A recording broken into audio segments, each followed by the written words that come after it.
Welcome to the Christie Taylor Show. Thank you so very much for being here today. I'm excited about today's show because it's going to be talking about two things I love. That's music and film. And to help me talk about that is someone I've known for a long time. And I do quite a bit of work within the city of Memphis. And I'm excited to have a conversation with none other than Angela D. Green, Esquire, founder of the Green Law Firm, where she is in the area of legal practice for entertainment, real estate, and corporate. She earned her Bachelor of Arts Degree in Telecommunications from Purdue University, West Lafayette, and her Doctorate of Jurisprudence Degree from Indiana University School of Law. She is also Executive Director of On Location Memphis, Inc., which is a nonprofit known for producing the International Film and Music Festival in Memphis for over 17 years. And in 2016, she even launched Memphis Music Banq, which is a music licensing house for film, TV, and other visual media.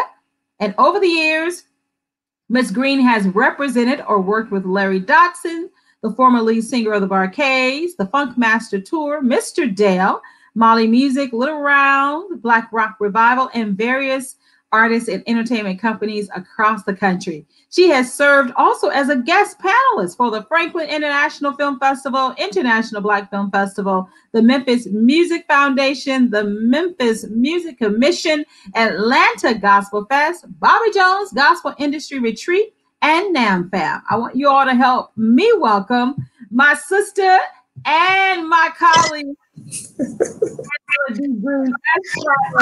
Good evening. Good evening, Christie. I'm fine. Thank you for having me. I appreciate that. You know, reading all that, I keep remembering, I remember to forget, or should I say I forget to remember how much you have done. Yeah, I forget that too sometimes. Yes. Just roll on, just do it.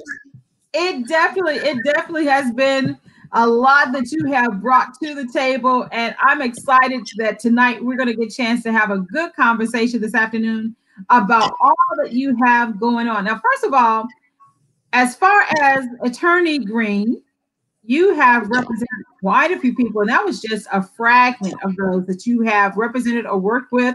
Now, let's talk about your love as an attorney in the music industry, even though you do real estate and corporate law. Well, I mean, actually, Christie, when I moved here to Memphis, which was back in 1998, I moved here right out of law school. And what brought me to Memphis was gospel music. I was interested in working in the gospel music industry. I had interned with a local gospel label in Indianapolis. And so with Tennessee being known for gospel music, contemporary Christian music, I thought this was going to be a good place as any to go ahead and get my license. I had family in Memphis, so I had a connection with Tennessee. And so that's what brought me here. But after getting here, passing the bar, you start working. The first law firm that I worked for, they put me in the real estate department because I have to, I have to make an income and make some money. And so they put me in the real estate department. That was the breadwinner of the firm. Of course, I still had the opportunity to pursue the entertainment law areas, but I had to help them with that area. And I really enjoyed it, and I learned it, and I kind of leaned into it. And so, so over the years, I pretty much built both of the practices. Although with Memphis, Tennessee, the way it's structured as far as the business side of the music industry, it was just easier for me to make a living as an attorney on the real estate side than it was as an entertainment attorney. And so that kind of just led me down the road to the nonprofit sector and using my entertainment law experience and background in that area because of what we're trying to build here in Memphis as far as the business side of the industry. Now, you really spoke about a great segue to the nonprofit arm and the community. Memphis definitely, even though it's historically a music town, a lot of the infrastructure of industry has gone for various reasons. And Correct. Yet the nonprofit sector has really stepped in to help. Can you talk about just the general, and then we'll talk about how you segue into your current position? So, well, Memphis Memphis has many nonprofits. I mean, several nonprofits here. And with us being such a music city, many of those nonprofits pretty much, they focus on that area, whether it's music, the education of it, whether it's on developing the skill of creating music, many of the nonprofits here. And so since I've been here, there's several that have come and gone. The Memphis Music Foundation and Memphis Music Commission, both of those that I've done workshops for, neither one of those are here. But what replaced them was Memphis Music Town, you have Memphis Music Initiative, you have our organization, which is On Location Memphis, you have Memphis Slim House. So just several nonprofits that have pretty much stepped in to try to educate our artists and try to just get them prepared for the industry, because that's just in the DNA of Memphis. I've come to learn, you know, creating music and that whole creative community that's here. That's what they do. And so those organizations have stepped in to do that. And so myself, being an entertainment attorney, going to, you know, provide my services at these different organizations, either doing, sitting on panels or doing workshops on the business or copyrights or things of that nature. I just really was able to kind of get in that community, that nonprofit community. On Location Memphis was actually initially on the film side. And so I actually, you know, what led me to that was the desire for my artists who I was representing. They were always interested in getting their music placed in film and television. And how do you go about that process? And just by happenstance, I was taking a workshop at the Memphis Music Foundation. I was in a class, actually a production class, because I'm really interested in learning all areas of anytime I represent someone, whether it's on real estate or music, I get very interested in all areas of what they do. So I actually took a music production class just to learn, just to see what it was all about. And in that class, a young lady invited me to a meeting, a planning meeting for On Location Memphis, which was, they were planning their film festival that year. I had never heard of them, did not even know Memphis had a film festival, but I thought, if I'm interested in getting music placed in TV and film, this wouldn't be a bad place to start to learn. And so I attended that that meeting, and the rest is history, so to speak. And so, you know, that was back in 2010, I do believe. Yeah. Tell me this, what was some of the things prior to segueing into the nonprofit sector? What were some of the things that you noticed about Memphis that stood out to you as far as a music town? Well, primarily was the fact that I, as an entertainment attorney, could not build an entertainment law practice that was sustainable for myself. That was the first thing. I was kind of surprised by that when I first moved here, and ultimately ended up staying, because I initially was planning to move to Nashville, but then I just pretty much stayed here in Memphis. But I noticed very early on that I was not going to be able to sustain myself on that. Many artists that I would speak to, they just did not have the income. They were not generating the income from their music in which for themselves to even build a life or you know, sustain their own living off of their music. And so that was quite interesting. And you know, of course, I recognized that over the years. Many of them had a pretty good grasp of the business side. I mean, many of them knew about copyrights, they knew about publishing, they knew about the things that they needed to do, supposed to do, but many times they did not do it. And so in my law practice, I ended up developing an area called Positioned for Millions. It was essentially a way to market and promote my entertainment law practice. And it also spoke to the things that artists needed to do in order to position themselves so that they would have better leverage or negotiating power in the industry. So it kind of helped. And then it also helped them build a relationship with an attorney without having to pay attorney fees, so to speak. So we had, you know, so we created packages with flat rates and, you know, things of that nature, which were more business type stuff. So filing your copyrights, getting the publishing set up, things of that nature, things that they really actually could have done themselves, but for various reasons they did not do, or they felt more comfortable allowing someone else to do. So we packaged those up and we would basically do those services for them while they were building that relationship with myself.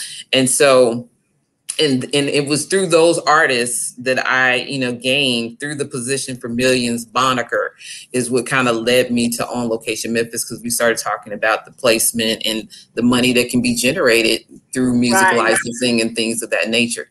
But many of them, they did not have, they didn't have the background on the licensing side of the industry, and how lucrative that could possibly be.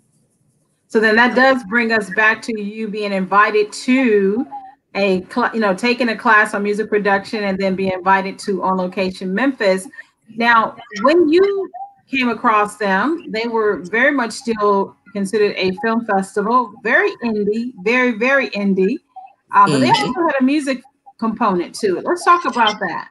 So actually that first year, the president, who was Lisa Boble at the time, she wanted to incorporate music more into the festival that year. So she was very inviting when myself and actually Sebastian Banks of Black Rock Revival, it was the two of us. I basically dragged him along with me and said, hey, we're going to go to this meeting and see what's going on.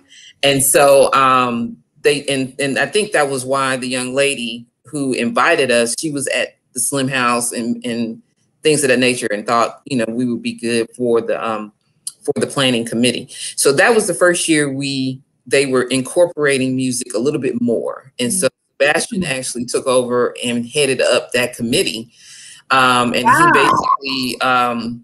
he basically lined up all of the artists who performed, during the festival. So they either performed at the parties or they performed in the afternoons between the films and things like that. So he really took control of that area of the festival that year. He was the chairman of the music for that year. I ended up being put with the filmmakers. It was an area that was they called it traffic, because essentially at that time people were still sending in DVDs of their films. And so you had to coordinate with the filmmakers to get the DVDs. You had to coordinate with judges who would actually, a committee who would initially review the films and get it down to a manageable number. And then we would send it off to the judges. So I pretty much ended up working directly with the filmmakers during that time. And so that's when it really kind of clicked on how what clicked for me was how it paralleled the indie artist with the indie filmmaker. And pretty much they were doing the same thing, and they had the same challenges and the same goals and aspirations. And so I also started to realize why it was so difficult for independent music creators to get their music placed in film, because I realized that those filmmakers really did not understand music licensing and placement. They didn't understand the copyrights and the licensing and everything. But even more so for them, that music, if it's not done right or if it's not mapped, it can totally derail their project. It can totally derail the aspirations that they have for that project. And so that would, fearing that, many times they would just basically bring it on in. So they made it very close to the chest, whether they just did the music themselves or they only used friends that they knew. So, maybe if they didn't get that license, if something happened, they can go back to that friend and say, hey, let me get this paperwork signed off on, because this is what's going on. You had that relationship to be able to keep that project moving forward, even if the music aspects of it wasn't 100% on point. So with that being the case, if you were an artist who did not have relationships with filmmakers, then it was very difficult for you to get any type of placement or to, open the doors or be able to walk through the doors to that area of the music industry.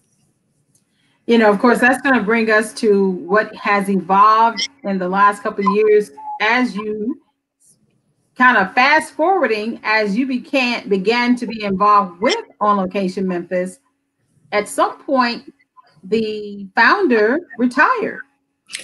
Yes. So, well, Lisa was not the founder, but she was the president, had been the president for several years before and after I came on the scene.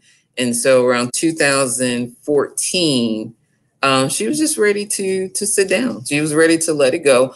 On Location Memphis had always been a grassroots organization. Right. So it was basically funded by the community, some grants, some, but mostly sponsorship, community donations.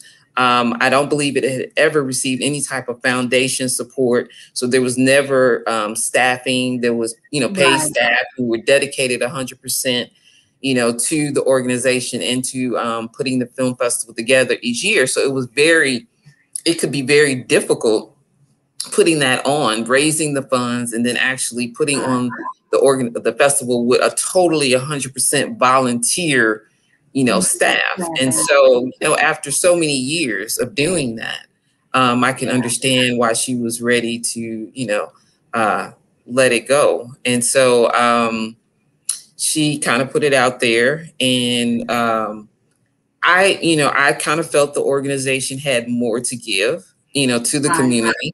I wasn't exactly 100% sure or what, but it had a very good name within the independent film community. And being an international film festival, we hosted filmmakers and musicians, for that matter, after we came on board from all over the world. And so it had very good name recognition. And so I thought that there was more that could be done with the organization. So when she said she was going to step down, I asked her, would she mind if I take it on? And she welcomed that. And so she turned the organization over to me. And in 2014, I started the journey of rebuilding the organization and figuring out where it best fit in the community. And so the Christie Foundation, which is one of our foundations here in Memphis that supports, nonprofits. They also have a class called Before You Ask, and it's essentially a class for new nonprofits to kind of help them focus on what their purpose is in the community and what they should be looking to do as an organization, and how they present themselves to organizations like the foundation when you're asking for money. And even though by that time, On Location Memphis had been around for, I'd say, a long time. It is over 10 years, over a decade, probably going on 2 decades at that point. So it wasn't a new organization, but it felt like a new organization because of me, and this being my first time stepping into this role as an executive director on the nonprofit sector, and then just trying to figure out what it is that we wanted to do, what was best for the community as a whole, film as well as music. And so my background on the entertainment law side was on the music side. And so I just started in that class. They made the point of the fact that Memphis at the time had a 30 to 40% poverty rate. And they were making the point of this poverty rate in Memphis and the fact that there were several nonprofits who are here, probably the most in the city. The most in the state, as far as the number of nonprofits and the amount of money that runs through those nonprofits. But when they made that point about the poverty rate, it really struck me, because I started to really think about the different artists who would come to my office needing assistance, and they would not have the funds to pay for my services as an attorney, or even the services, or even the filing fees needed to protect their content. But I also recognize the fact that in spite of all of that, they still found a way to create the music. And so I said, okay, you find a way to create the music, but after you create the music, you don't have the means to protect it nor the means to monetize it. To monetize it. And so when I thought about that, I said, okay, music licensing is one of the revenue streams of the music industry, but it also is an integral part of the film industry. And so it was the perfect perfect match to bring both of those together, the history of the organization with my background in music together, and to create something that was truly needed in the community. And Angela, we're gonna be talking more about what came out of that revelation right after this.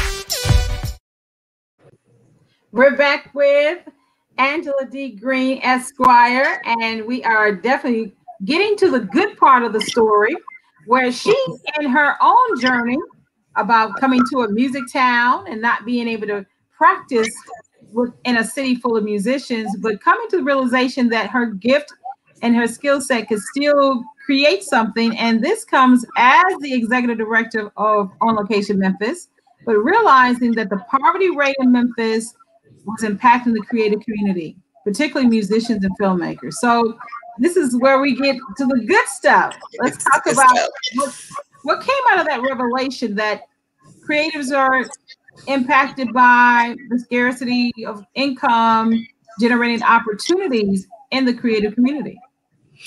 So what came out of that was basically a repackaging of something, an idea that I actually came up with for Position for Millions. And that idea was the Music Banq. That's what I was calling it, the Music Banq. And essentially we were looking to look for licensing opportunities for artists. I never really launched that idea. It was just something that was in the back of my mind. We kind of semi was working with it because we invited Amir Wyndham. That was the festival, the last festival that Lisa was over. We partnered up with her. We brought in Amir Wyndham, and we, who is a music supervisor, we brought him in, and we were trying to build relationships with music supervisors. So I actually did that under the Position for Millions moniker. And it was a 2-day workshop. He did one-on-one sessions with artists, and then we had an actual session that night. And so I was kind of moving into that direction, but then it never really flourished. I never really developed it all the way. So in that class with the Sissy Foundation and coming to this realization, I said, well, you know what? This would be something great for On Location Memphis to put together. And so I renamed it the Music Banq, BANQ. And I thought this would be good because what we're trying to do, and really what we were going to do, it wasn't totally new. Because I mean, you have music licensing websites already that have been around for years. However, those organizations are for profit. And many times they are, you don't, as an artist, even though you put your music in there and to make it licensed, you don't always build relationships with the people who are licensing your material, and you're not positioned in a way so that you could do the licensing for yourself. So you're kind of always dependent upon, just placing your music there and just hoping that the music, the money comes. And so I felt that it was important that we teach these artists on how to work their catalogs. So they're publishers, they're creating this content, they're the publishers, and they need to learn how to work their catalog and turn it into income generating catalogs. And so the best way to do that would be through a nonprofit, because I wanted to make sure that they maintain complete ownership of their publishing, of their copyrights, and but they were able to basically learn this area of the industry in basically a controlled environment. And so that's what we put out, the Memphis Music Banq. It is an administrative organization, so it's not a publisher. And we basically are teaching the publishers or artists who bring music to the bank or submit music to the bank how to protect their music, how to prepare it for monetization. But then we take the next step of actually seeking out or creating those licensing opportunities. Yeah. And so they're able to generate income from their music while they're learning the industry. So every step of the process, they're learning, from submitting their application to submit music from the bank to the bank, to reviewing the administrative agreement with us. So that's learning how to evaluate opportunities to make a determination as to whether this opportunity is the best fit for them as music creators, to when they actually put the music in the bank, then helping us to market and promote and to network with the filmmakers and the individuals who could potentially license their music. So they are exposed to whoever licensed their music. They get to know them. They know who they are. It's built to be, this organization is built to be a door, an open door for them to walk through. And ultimately that they will get to the point where they start building a name for themselves within this space, where they can stand on their own and run their own publishing, composing businesses. You know, one of the things that I have enjoyed, you know, because I think the year was 2018. Mm-hmm. The time has flown by so fast, 2018, 2019, mm-hmm. that you had taken off some time, and because you did a couple of festivals, and then in the revamp, you went silent, to the point that even a film critic thought that the organization was defunct.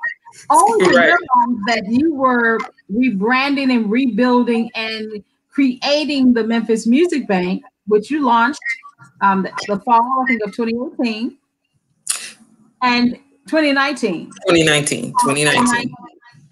And then we had a couple of really cool ideas that, you know, you invited me to host at the Memphis Slim House, learning how to bridge together filmmakers and musicians in an organic way through some really fun opportunities.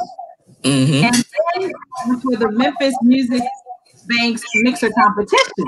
Correct. We had a filmmaker who would submit some images of a film or commercial work, and then you would have music publishers from the bank in a very someone who had the best music scoring or play to that, and then have local shout out to our Jonathan Richmond, who is a great award producer himself, as well as host of amazing talent. But then pandemic had to commercial. Right. So we did 2 mixer competitions in 2019. We were all geared up and ready to go for 2020. The pandemic hit, and then we had to shift. The great thing about the bank is a web-based business, so that didn't affect us at all. But I was speaking with Hasela Moore from the Tennessee Entertainment Commission, and she happened to call and was like, what's going on with On Location Memphis? And I just started just letting her know what we were doing, what we were planning. And then I told her, I said, well, we were doing these mixer competitions at the Slim House, and I think they could translate pretty well to the virtual world. So we're thinking about maybe just doing them virtually. And so she thought it was an awesome idea. The Tennessee Entertainment Commission came in as a sponsor for those online virtual mixer competitions. And we were introduced to StreamYard as a platform to use. And basically, we ended up creating a TV show. To be honest with you. by happenstance. But yeah, the MMB virtual mixer competitions, still same concept. As far as one filmmaker submits clips, we have two of our publishers sync music to those clips, and then we go head to head, and we have our judges, our industry professional judges, as well as our audience vote on who has the best sync. And at the end, we have a winner, and the winner is paid for a festival license, and the feature filmmaker is able to choose music from the winner to license, and we give them the festival license to use in any of their projects, whether currently or in the future. And it's really just a unique and fun way to bring film and music industry professionals together, a good way to showcase the talent that we have in the bank. And then and just an awesome way to just market and promote the bank as a whole. And so that was a bright spot, in 2020, among other things that we're working on. And we're looking, to do more of those. So we have, we commissioned 6 mixer competitions with the commission, Entertainment Commission. And so we did 2 in 2020, and we have 4 more scheduled for 2021. The first one is going to be February 16th. All of them are broadcast live on our Facebook page. We have Miss Katie Burke, who's going to be hosting the February 16th competition. Our feature filmmaker is Everett Anderson, who's a local favorite, also an actor. And our 2 music publishers from the bank who will be working, this one will be Tony Forte, as well as Jamil Bryson. And we're very happy to have Ingrid Brown, who is the CFO for the International Black Film Festival out of Nashville, as well as Mr. Shay Watson, who is an artist, composer, who basically scores film for television shows and film for a living. And he was one of our judges from last year. So he's going to come on back and judge for us again. So it's just a lot of fun. I mean, it really showcases how the music impacts the scene. You're sitting there looking at the same clip. The only difference is the music. So it really shows you how that music does impact that scene, and it's very valuable to those scenes. And so we're just happy that we were able to come up with something that was unique. I think people, when they first hear it, they're like, "What is that?" Huh? And really, and to be honest, I mean, initially we were coming up with a mixer for the filmmakers, and then we said, "Hey, we want to do something during the mixer other than just people standing around having drinks and talking. What can we come up with?" And so that's when we came up with the competition. And for lack of a better name, we said, okay, we'll just call it mixer competition. Mixer competition. And I have to give a shout out to you, because in 2019, when you reached out to me, you were like, can you host these? And it's like, can you get musicians and filmmakers in the same room? So as the creative liaison, I'm like, yeah. So when we started, and of course, got to give a shout out to our girl Margaret, who we call AKA Butter. Mm-hmm. And in our brainstorming sessions, really coming up with that. But I have to say that it was in 2019, by the 3rd mixer competition, we were like, we're on to something, because people were showing up at the Memphis Slim House trying to figure out what is it, because Memphis has seen it all when it comes to music. And in this setting, something so unique, they were like, okay, but I have to celebrate you and what was birthed in 2019, because we actually had a culmination, a testimony, so to speak, of the success, because there was a filmmaker who needed someone to score music, and a deal was done. It basically, it was a testimony to what we envision the mixer competitions to be, and what they will be as we continue to grow. Always just about bringing the people who have the needs into the room together so that they can see what is right there under their nose. And so Anwar Jamison, who's a local filmmaker here, had just come back from Ghana. He had filmed part of the film here, the other part in Ghana. And he was in the editing phase, and he had secured someone to score the film in Ghana. But for whatever reason, that relationship was not, it was not coming to fruition as planned.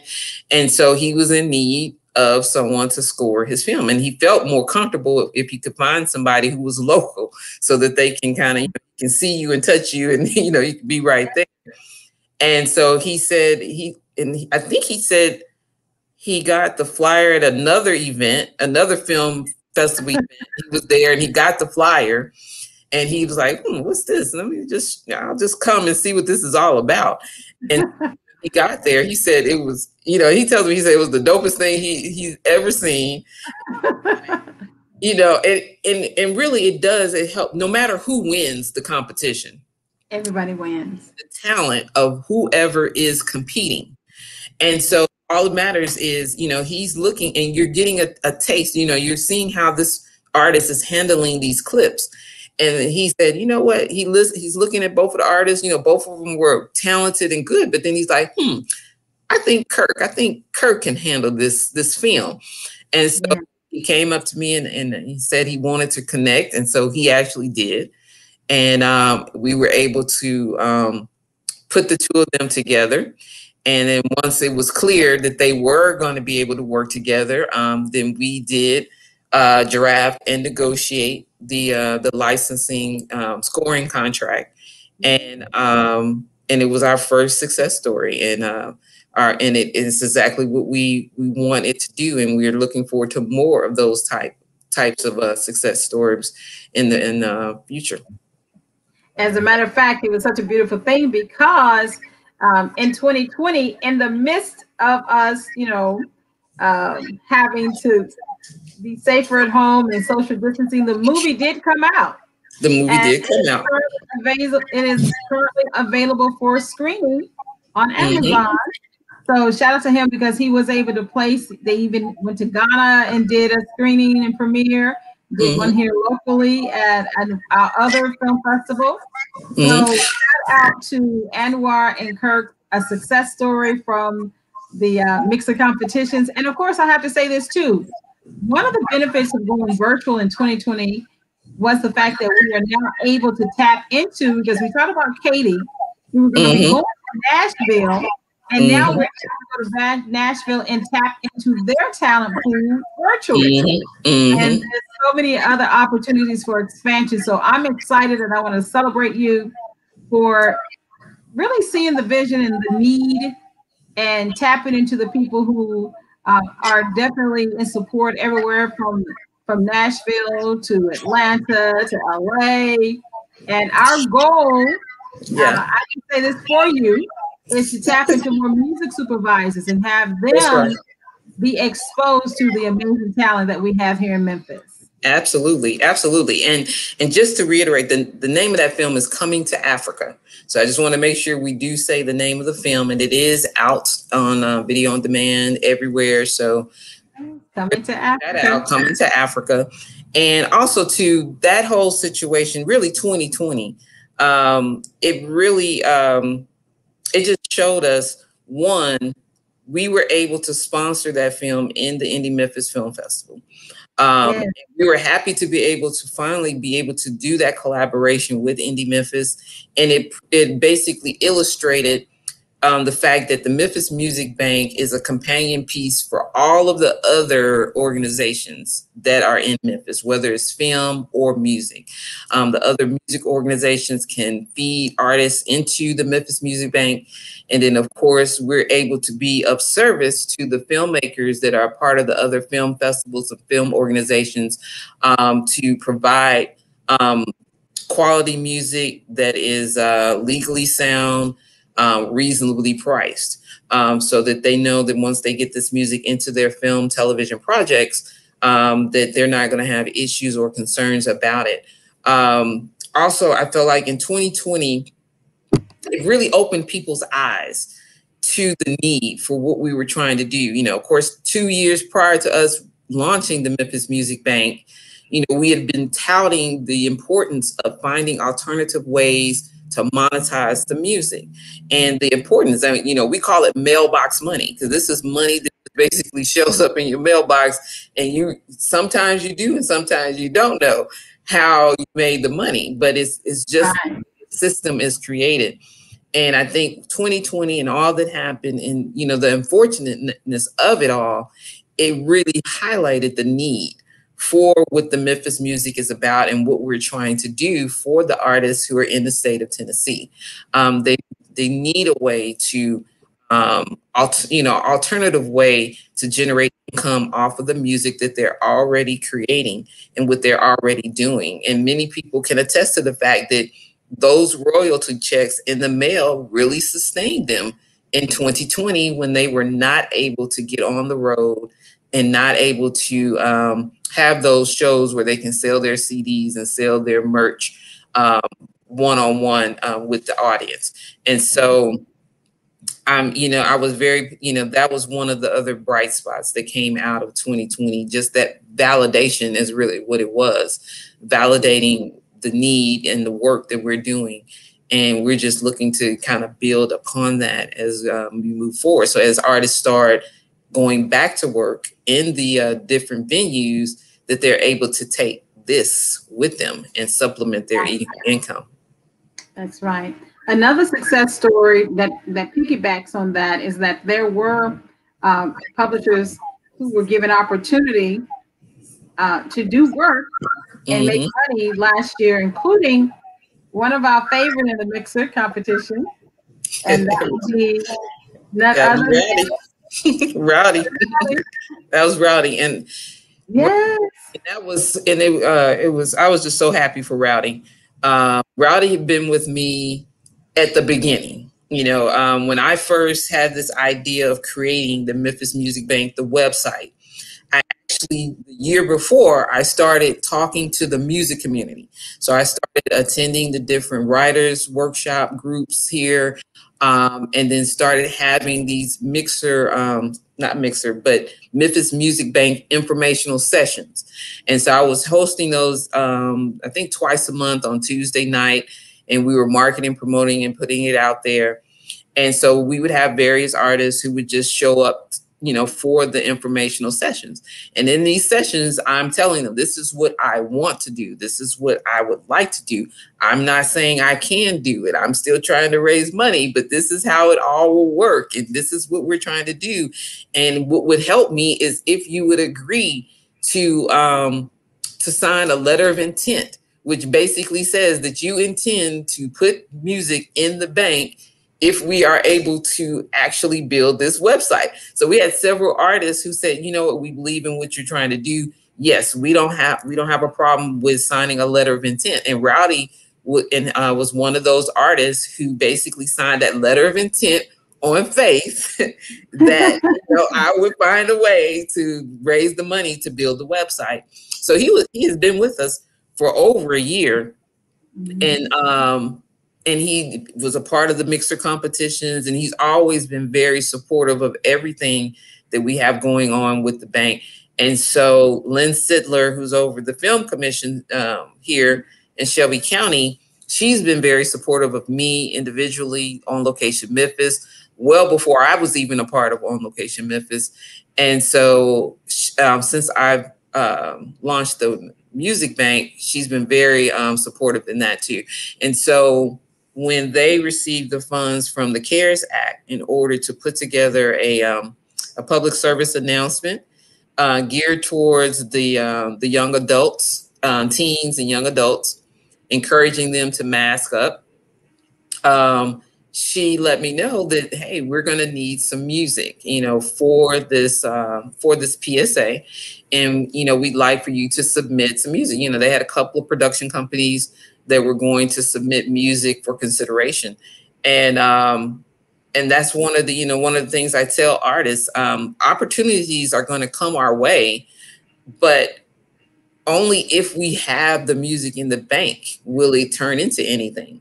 So it's very important that you go ahead and put music in the bank, or at least be connected to the bank, because the song that that Rowdy submitted was not a song that he actually had in the bank. You know, I went through the bank and we did not have what they were looking for. And so then I sent a call out to the publishers who were in the bank. Hey, we have a client, a potential client. We have a potential opportunity. Do you have music that meets these guidelines that you can give me that I can submit? And so he actually had a couple of tracks that were in his repertoire, and he submitted them over to me.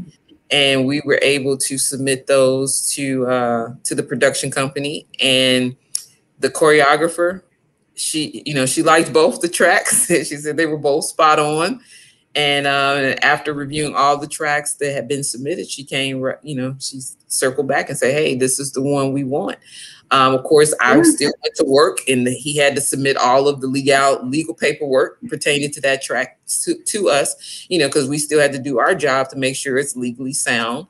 But we went forward, and that commercial was released at the end, I think December of 2020, and it ran on television, regional television, and they did social media, and we have it posted on our YouTube channel.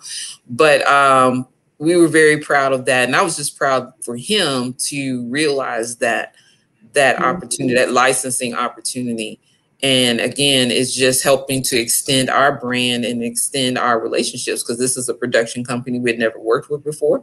So hopefully, them seeing how we do business and what we have in our repertoire, that they will consider us again as they move forward with other production opportunities that they have. So yeah, it was a nice cherry on top, for that was a great way. That was definitely a great way to end 2020 with the fact that, the organization had to pivot and we had to go virtual, but we kept our commitment to the mixer competitions. We even launched last year, and thank you for allowing me to screen one of my short films during the Making Up film series, which focuses on filmmakers, just sharing their talent and explaining their process. So we've got some fun things. And for those who want to stay in touch, as we get to the wrap up, you definitely want to follow Angela Green on